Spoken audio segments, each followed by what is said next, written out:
was 9 and my father had a heart attack, I remember just calling out to him with my heart and feeling like he was there the whole time. Finally, I decided that it was my relationship with Jesus rather than something from my parents. The fact that I could feel his presence like never before, that was amazing.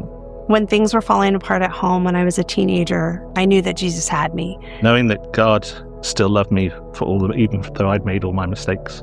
You just heard people sharing moments that changed everything in their lives. Those weren't sermons, they were simply stories. In Romans 10:14, Paul writes this about people who have yet to come to know Jesus. He says, "How can they call on him to save them unless they believe in him? And how can they believe in him if they've never heard about him? And how can they hear about him unless someone tells them?" This is how we begin a relationship with the living God. At some point in your life, someone invited you to know God.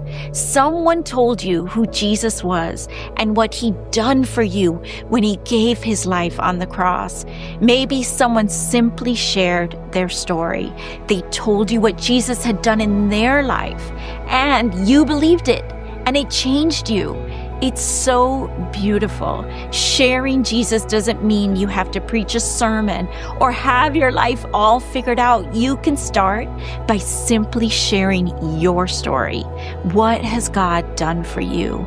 Has God been kind to you? Has he helped you? Has he healed you? Has he changed you? Has God's presence brought peace and hope? If your answer is yes, share that.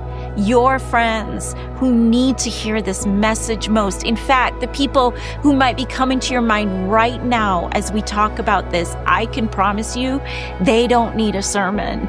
People don't need a flawless, perfect Christian life. They need someone to walk with them through the mess, through the challenges, through the grief, through the pain and insecurities of life. They need a friend who has hope. This is what Jesus offers. He doesn't offer us an easy life, right? He promises we will have trouble, but he does promise that he is stronger than our trouble, and he promises to be with us in our trouble. So, can I challenge you? Be brave, be vulnerable, take the time. How can they call on him to save them unless they believe in him? And how can they believe in him if they've never heard about him? And how can they hear about him unless someone tells them? Maybe that someone is you today.